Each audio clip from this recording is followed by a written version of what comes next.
All right, so listen, if you know me at all, when I was born, it was a unique situation. I came into this world, the doctor looked me in the eye, he spanked my ass, and out came from the palm of my hands a black, round, circular object known as a hockey puck. Doctor looked at me and said, "What is it?" And I said, "Drop the puck and we'll drop the gloves." And I've been a hockey fan ever since. Now, I'm not wearing these rings because I won them.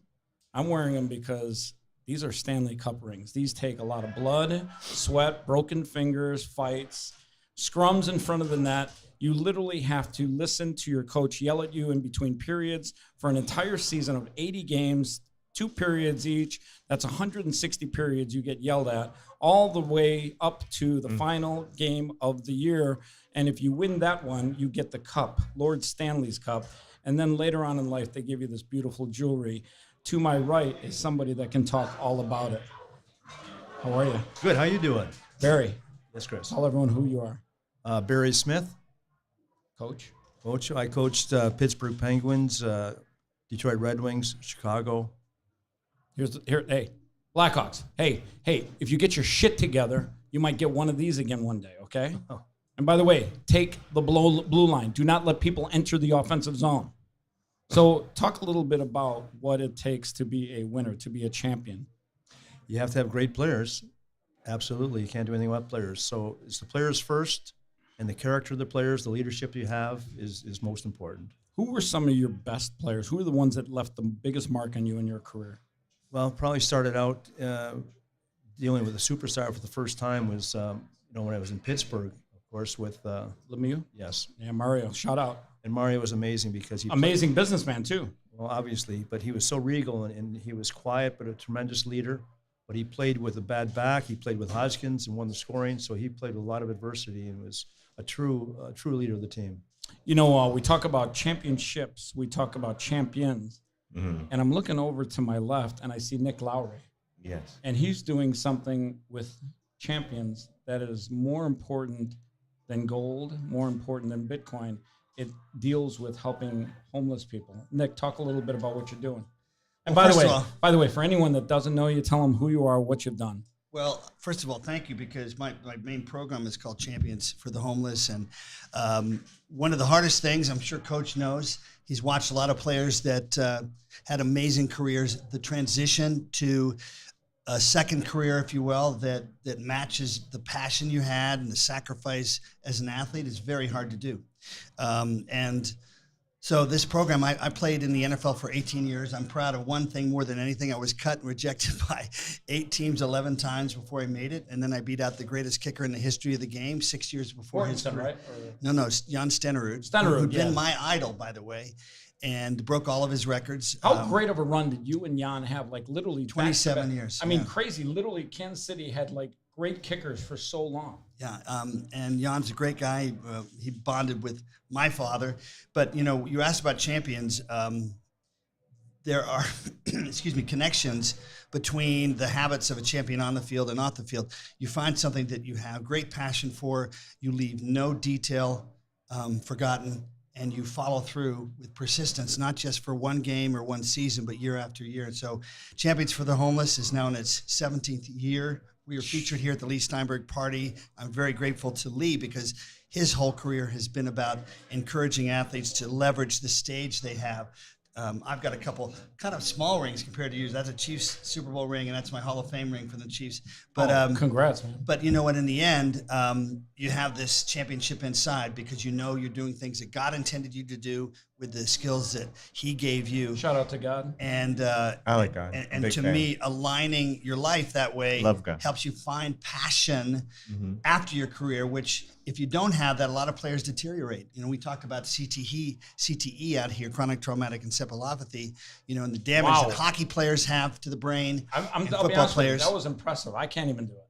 Yeah, so chronic traumatic encephalopathy. But anyway, Champions for the Homeless does one thing that I'm most proud of because we've done it every year for 17 years and we'll never stop, which is humanize the homeless by having the media see these human beings and people as human beings, not as in a social waste bin of one size fits all. They all have individual stories just like you and I do. All of us have had a depressing moment or two. an incredible betrayal or two, and we found a way to overcome that. And Coach talked about character not only on the field, but character off the field to do something with that light. And that's where I think players can find a sense of purpose. Shout out to Johnson Jang. And so we've grown from 20 volunteers at St. Vincent de Paul to 500. We went down to 15 with our band during COVID. And these 1,000 homeless that we serve looked at me with a double and triple take, like, what are you doing here? This is COVID. And we're like, we would never stop. Now this is when we have to. Now we're back up to 400. Nick, by the way, you got to congratulations, Nick. Congratulations. Thank you. Yeah, that's awesome. You know, they've closed a lot of the actual houses, like here, even in Arizona, where people could go and stay if they're homeless. Yeah. Well, you know? But one thing that does change, I look at change as sort of like a 100-mile-long battleship that if you turn it 1 degree, you stick with it. That 1 degree is huge. Just like that 1 degree of that player that sees that one extra bit in practice gets them to a new level. You know, I ended up being the most accurate kicker in NFL history. Every detail mattered for me. Right. And it wasn't that I didn't miss kicks, but I learned from them, so I didn't repeat those things. And that work ethic made a difference. But with the homeless, sticking with it now, the media here in Phoenix, unlike California, to be really blunt, look at these individual people and tell the stories, and they see, you know, that person isn't drug addicted. That person isn't mentally ill. You and I would probably have what I call situational mental illness if we were on the street for 2 months or 6 months. And yes, there are drug issues. Yes, there are mental health issues, but we also have a doubling since COVID, a doubling at least of elderly homelessness and in general homelessness, and it's not going to go away. So you can't just say these people don't exist, because a lot of them, with losing a job and a health issue, became homeless. And imagine that could happen to any one of us. Really. I think people don't talk about it. I've been homeless. So I've been a multimillionaire 4 times, decamillionaire. You sound like Muhammad Ali. Really? Yeah, well, you win a championship, then you lose, and you come back and win a championship. Yeah, exactly. It was like that. In this particular rodeo, I lost $15 million and went $875,000 in debt. By the way, if you're trying to get a hold of Nick Lowery right now, give him like 5 minutes. Just give him a minute, Stop it. please. Exactly. Hey, Nick, by the way, before you leave, when I get a chance later, you've got to meet a friend of mine, Dan Fleischman. He does something really special where he puts 140 vital things in a backpack and he goes on the streets with volunteers. I would love that. Our next one's Easter. And he hands them out to homeless people. And it's got socks in there, underwear. That's what we do. What they need. Water, we give away 1,000 backpacks, 1,000 pairs of socks, 1,000 pairs of socks. By the way, there's a young guy that was just sitting in that seat. His name's Ben Quigley.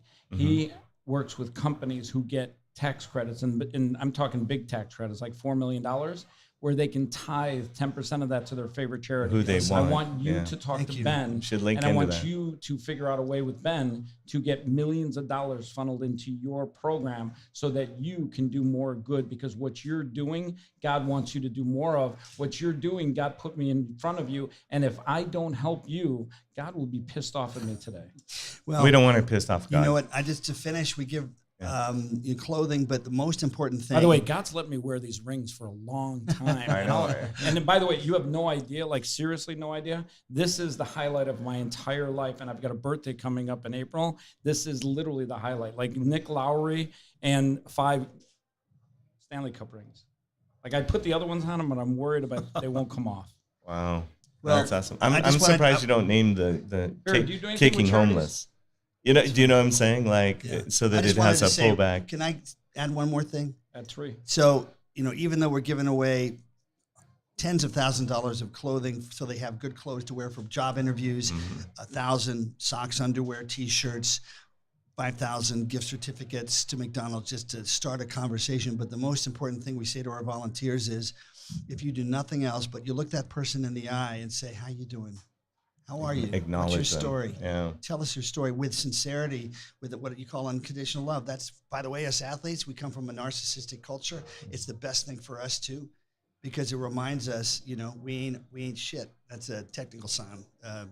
You can swear it's not that kind of shit. We are all human beings, and I think there's the almost an inherited fear that people have at their soul of connecting with somebody who's homeless, like almost like a disease. It's just the unknown. It's just the unknown. Well, that's the thing. I know because I've been there. Yeah. Right? Yeah. So I couldn't tell anybody that I was homeless. I went to the shower, paid $10 Where for did you go to that. shower? At YMCA? 24-hour fitness at the time, it was $10. And then I had a storage unit that was $50. My ex came after me for more child support, so they took my passport. So I had no passport. And, I'm parking behind apartment complexes because they were trying to repo my car. And literally couldn't tell anybody in my world because it's too much reality for people to have. And they won't let you get back into building a life because once you're on the outside, people treat you like an outsider. So I saw that. I saw people disappear from my life. And I'm like, wow. Yeah. And you know who your real friends are. Yeah. You know? Amen. Right? Yeah. It's wild. So Barry, how's this touching you? Well, it touched me a lot because, first of all, as an coach or whatever situation, to have a passion like you do, Nick, to give back is really positive because you miss the adulation sometimes when you first get out, of course people, you do. And the freebies that people give to you and all the extra accessories that go with it. And then I think all of a sudden you hit ground zero and then you have to try to find yourself. Like, what am I going to do next? What can I give back? Or what can I take, actually, when it comes to it? So I congratulate you. So I think the passion you have is unbelievable. Can I give you one It's phrase? strange too. Like I had one of my really good friends for like 10 years. I'm sorry, go ahead? Well, I just wanted to give you one phrase that helps our conversation, which is at St. Vincent de Paul, we have one line that really says it, which is there is no difference between the giver and the receiver. They're equally important. And those of us, all of us, when we give, it's a cliche. I always get back more. Yes, you get back 10 times more. Yeah. So by seeing that, it equalizes that ego, that dissonance between the ego and the spirit and the choices we make in life. Yeah. And then when you connect on that deep spiritual level, that person knows that they see you. Mm-hmm. It's so profound, and they know the difference. And you see suddenly then they have permission just to let all these protective layers disappear. Hey, Nick, I'm going to do something right now. You know the team over at Cash App. Are you familiar with Cash App? Well, I don't know the team. No, but you know Cash App, right? Yes. One of the biggest things that you need is small denomination Cash App cards. Yeah. And Cash App, I know they're watching right now. If they're not watching right now, Cash App. I'm going to ship it to them because I know a couple of the people over there. That'd be great. And we're going to ask them to give you a large number of small denomination cards. Thank you. And we're going to ask them to reach deeper than they normally would, because those Cash App cards are going to allow an individual that's homeless that you give it to walk into a restaurant or walk into a business and literally feel normal for a split second while they swipe that card and buy some food or underwear or whatever they decide to buy with that. And that's what we're going to do. We're going to lean on the team over at Cash App because Cash App is doing this kind of stuff. And they haven't done it with you yet, right? No. And you're certainly not going to turn them down, right? I don't think so. And you're going to give them a me. lot of love and appreciation on social media, and you're going to showcase. Well, gratitude. There's the other side of it. Is what is gratitude? I mean, you can say my career's over, nobody remembers me, but when we shift to gratitude, it changes the chemistry in our brain. We talked about the brain, and if there are things that can tilt that betting, blackjack table in our favor. Betting Shout on out ourselves. to all my friends at the blackjack table. Betting on ourselves, right? By shifting to that place of gratitude. And you see the people that forget that. We may have had our moments too where we remember the guy that screwed us over or whatever it was, and we get out of that. Shout out to all the guys that screwed those me over. actions, to me, once again, these are my choices. All of you are unique, and every person that's homeless is unique. And when they have permission to still be unique rather than that category, everything changes. So, Barry, the NHL does all kinds of stuff. They do the Purple Night for, who's the Purple Nights for? I can't remember. Where they wear the purple jerseys. They do a night to fight cancer. Is that for cancer? I think it's for cancer. Yes. They do stuff for the LGBTQ community. How about we do a night? How about we knock on the door of the NHL and say, hey, how about we do a night to help the homeless? It's not sexy. It's not sexy like fighting cancer, but it's good because we're helping people. How about you and I reach out to the team over at the NHL and say, let's do a night to help fight homeless and help the guys that Nick is working with? I think it'd be a fantastic situation. You want to do it? I think the players would definitely step up to that. Absolutely. So you and I will go to New York. We'll talk to the team over at Talk to Bettman. Okay, Gary, we're coming. We're coming, Barry and I. I'll be wearing these. We're coming. We're going to ask for you to do a night to help the homeless. You wouldn't mind that, right? The NHL?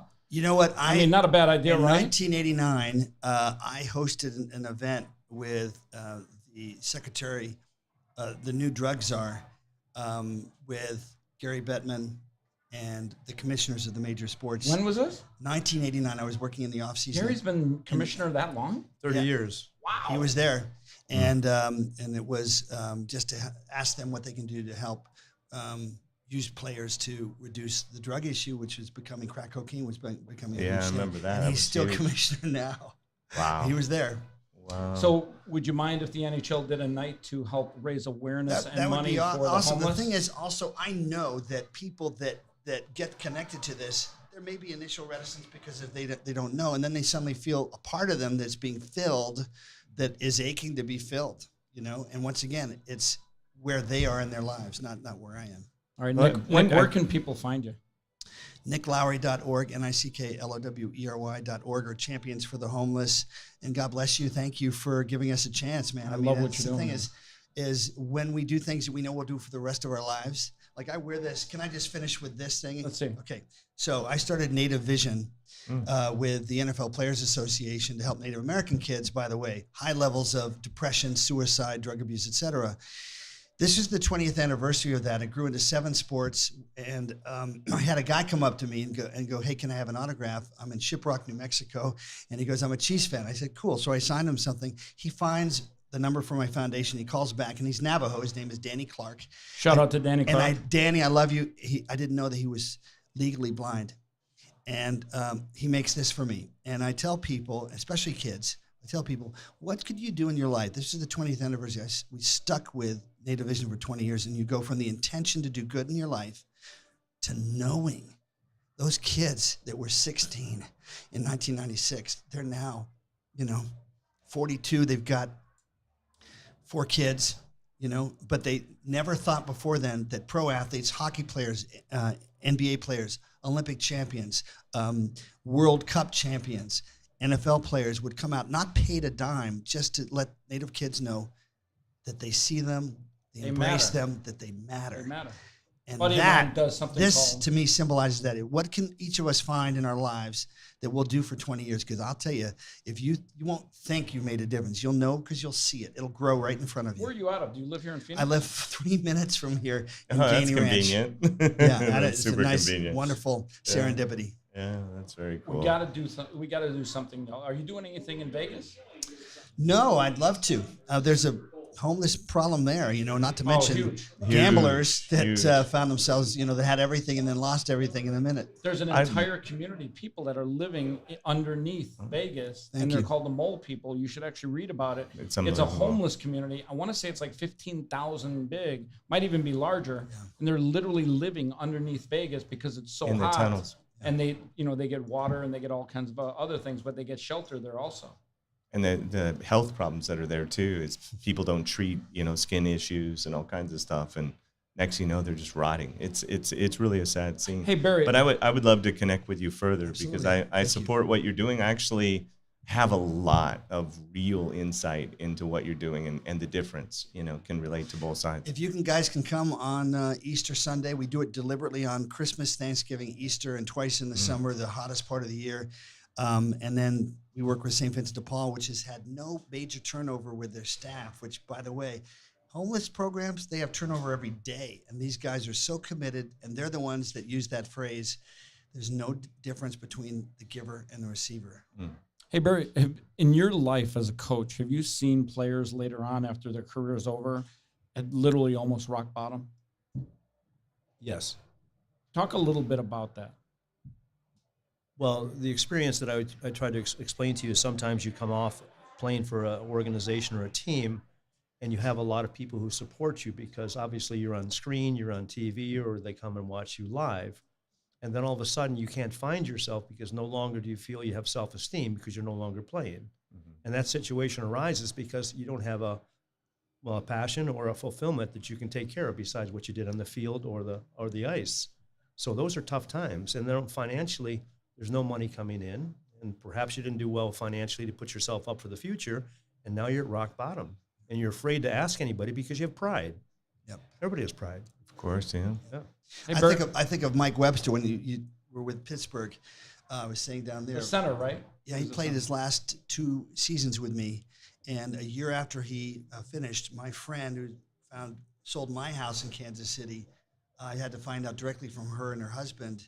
He walks into her office because she hadn't sold Mike Webster's house a year after he'd retired, and she was 4'11", 98 pounds. He grabbed her with one arm, lifted her up, and said, "If you don't sell my house, very soon I'm going to kill you." Calmly put her down and walked out. That was not Mike Webster. That was somebody else that had gone into him. And you may know, but Bill Cowher, my former defensive coordinator for the Chiefs, and Marty Schottenheimer found Mike in a truck, and they had to buy his own Hall of Fame jacket so that he could be there to get his Hall of Fame ring. So it's real. It's real. Hey, Nick, Barry, you guys should exchange My numbers. information. You guys should stay connected. Yeah, we will. First time I met Nick, so for sure I'll follow up. Yeah. Where do you live? I live in Glendale. Oh, you live here? Absolutely. Well, I'd love to introduce you and have you come on Easter. We have usually about 15 NFL players come, and we have amazing music, and it is. I'll come back then, and I'll bring Barry's rings back. I'll definitely step You know, up. we did like a Great Gatsby type party at my house, and raised a lot of money for Goodwill, and we had people that came from Goodwill and talked about the jobs they got. Sure. And how they were homeless and how they trained them and everything. And it was moving. It was super emotional to see the transformational stories. I think that's when you see that and you've been part of an organization, you see somebody's life change, there's nothing like it. Like when you improve the talk quality. about a prescription. You know, all these prescriptions that cause other issues. That prescription, when you see and you know that change has happened for that person, that it's a permanent change. Yeah. And then you'll do everything to keep it permanent. That's a real prescription. That's real brotherhood. But Nick, I'll right? get your number after you leave Yeah. because I don't want to got it. text Thank me. you. Yep. Text me, so. Barry, Yep. thank you so much, man. Oh, you're welcome. Welcome. I am. I couldn't tell you how glad I am to have you here today. Thank you, brother. Well, I got to tell you, just one quick thing here, though, Sure. because we talk about 10 quick things. athletics, whatever. So being a coach, you're always trying to find an edge, for your players because each player is worth his weight in gold, especially when you play collectively. So, I came here, and it's too bad Josh didn't stay with you, Josh Daniels, but he has a nice product that I had to utilize myself to make sure I could back it, in that we're trying to keep our athletes on the field or on the ice as much as possible and have longevity in your career because it gets over fast. And his product is fantastic, Frequency Rocket. So I recommend it because I've tried it. What does it do? It helps for any type of inflammation, which of course in athletics is huge, all right? Secondly, it gives your mind some clarity and you even sleep better, and sleep's a big problem for our athletics. I bet you 90% of my friends, and we'll have 20 of my brothers from the former Cardinals and other players that are going to be here today, and I bet you 90% of them, 18 out of 20 that are coming, have serious sleep issues. Yeah. Marijuana. I sleep like a baby. Yeah. Yeah, no, but for whatever reason, especially during performance times, when you're playing a lot and traveling, your sleep patterns are fantastic. I worked with Scotty Bowman for a lot of years, the best coach probably in any Shout sport. out to Scotty Bowman. Yep, and Scotty was big on making sure we didn't start any practice too soon in the morning because we wanted to make sure the players had sleep. Yes. He was a big component of that, knowing that you had to refresh not just mentally or physically, but mentally as well. It's a huge part of stuff. it. So That's a smart coach. I'm always trying to find an edge, and I just want to make sure that it's too bad Josh wasn't here because that's the reason why I'm here, though, Tell too. him to I come do. back later. We'll be here I do tomorrow. Ironmans. I do Ironman. So I'm like, how would that help me? Like, you know what an Ironman is, Sure, right? absolutely. 2.4 mile swim, 112-mile bike ride, Yep. 26-mile run, By the way, and I'm old. Which is ridiculous. By the way, let's be honest. Let's be honest. ridiculous. That's pretty impressive, isn't That's it? I think so. ridiculously it's- amazing. I mean, very you kick the impressive. ball through the uprights, but let's Yeah. be honest. Buddy, it's crazy. And the kind of mental toughness, because you I are cry working going through across the pain finish for line. hours at a time. 16 hours. So I'm in Hawaii playing golf, right on the Sheraton Were you Waikoloa playing golf well? course. No, I was terrible. But I'm You seeing the drink and guys. So drive? they swum them 2.5 Great miles. field goal kicker. Right? Horrible now golfer. they're going out on the, I wasn't that bad. Going out on the 112-mile ride, right? So we play golf the whole time. Now we go home, shower, change. Now we're driving into town, and they're running the marathons. And that was the year that the person that was winning, the woman that was winning, collapsed 100 yards from the finish line, defecated on herself. You know, she just lost all control and tried to crawl home, right? I mean, the commitment you have to make to be an Ironman. Yeah, it's crazy. I'm not going there. I'm just saying. I've thrown up on almost every leg at some point, and it's intense. I've even ripped open my left testicle. No, you don't mind pain, that's for sure. Yeah, I was bleeding down the side of my leg, and I threw ice, and I had 3 miles left, and I was like, I'm not quitting. But yeah, it's emotional when you go across it's a weird kind of crying. It's an initiation into your best self. Yeah. All right, so I got to ask you both before you leave. Mm-hmm. Okay. Chiefs or Eagles? 20. Okay. Final score. 31-24, tied at the beginning of the fourth quarter, and then a guy named Patrick Mahomes To Travis Kelce. is just very possibly Kadarius Toney too, who's just that X factor, and he's healthy for the game. Running back, right? No, he's a receiver, and he's anyway. Quick as hell.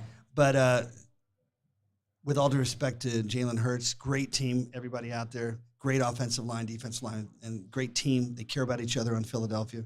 It's not about them being bad. They're really good. But there's only one Patrick Mahomes. I think my plane in would have crash landed if they heard you said that, because it was all Eagle fans. Like, we were literally green wall. I'm just saying, because I know you'll love the response to this. Eagles fans, prepare for some therapy Sunday night. You'll need it. All right, Barry. Eagles, Chiefs, final score. I'm a Bills fan. I'm staying out of it. There you go. Hey, what happened to the Bills? They're so strong. They just ran out of some players towards the end, which you have to have, and just some bad luck. I mean, they were right there, but You got to be healthy. you do. Yeah. And they lost some key, key pass. You got a great quarterback. Tremendous. Kid's good. But back when they went to the Super Bowl, I would change houses every place I went to watch the games based upon, that mojo that we couldn't quite find. So Marv Levy was the coach that cut he Jan was. Stenner to keep me. Is that One right? of my dearest friends. What a class act. Yes, he was. What a class act. Yeah, Levy or Stenerud? I think both, right? They're both class acts. Yeah. Marv Levy, what an extraordinary. Marv is in he's Chicago. Like 96. How about when he came back and spoke before the one game? What would you rather be? Right now. And then the whole audience, the whole stands goes, and he's like, you know this? Yeah, Marv, we know that. Yeah. Yep. Great coach. I mean, I was so lucky. He took some balls to cut Jan Stenner, who played 6 more years, to keep me. But my first game, I had a 57-yarder club record and 2 50-yarders NFL record. What was your time ever longest 2 one? 50-yarders in the Ever. game. I still have the record for the longest field goal in the history of the NFL in the first quarter, 58 yards in RFK Stadium. I had 2 from 58. Wasn't there a 60-yarder by somebody? They're 60. Well, now Justin Tucker has a 66-yarder. Jesus. Yeah. Tucker. Wow. But you see, the fields are like that now. Hey, When we played, they weren't quite so Do pretty. you agree with the philosophy that Justin Tucker's leg should be listed as a weapon of mass destruction? I believe that when he sings Nessun Dorma by Luciano Pavarotti in his own way while he's kicking a 60-yard field goal, I will make it my mission to kill him. He's that good. All right, last question. I wanted to ask him about the frequency. I brought up the Ironman, not to say I do Ironmans, Oh, thank you. but because of What is that? Can you talk to me about this? Obviously, but they've been digitalized with vitamins. so there's vitamins They're in here. infused, yes. Yeah, because I think it's the first 4 hours of the Ironman, you burn out all your glycogen.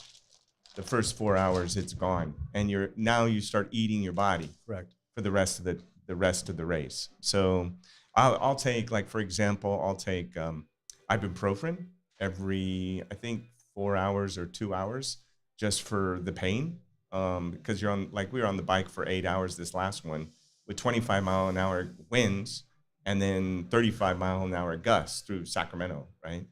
And I eat the entire race.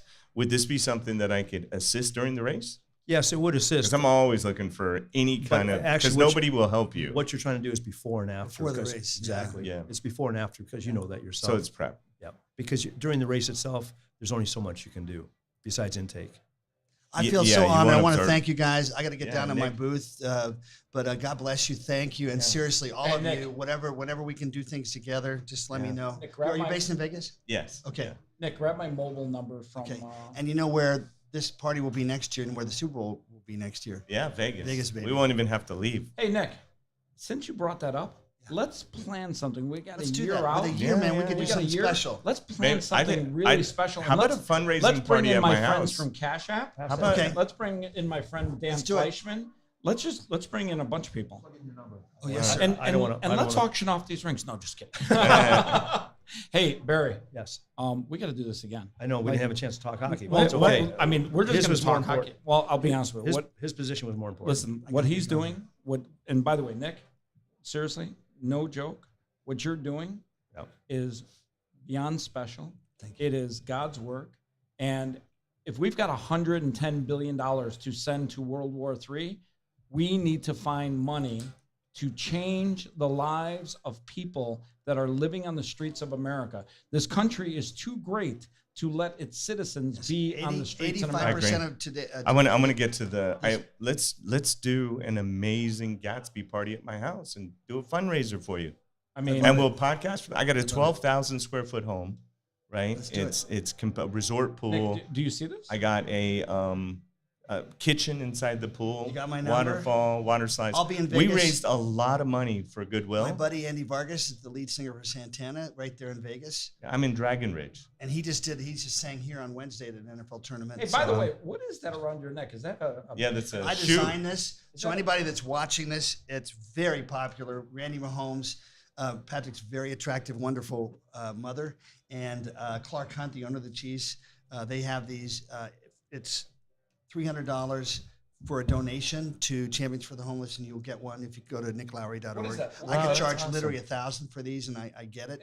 Is it an Indian head or what is that? It's a sneaker with number 8 on it, and it's just bling bling, baby. Oh, and it's Chiefs, that's Chiefs what it logo. is. That's what it is. That's Yeah. awesome. We could probably make it with the Pittsburgh Penguins or whatever logo. That's funny. Chicago. Yeah, Blackhawks, yeah, Blackhawks. Hey, Nick, Blackhawks. Okay, God bless you. thank you. Don't Thank you. stop. Let me help won't. you. Let the team from Cash App help you. Let Dan Fleischman help you. Let the world help you because what you're doing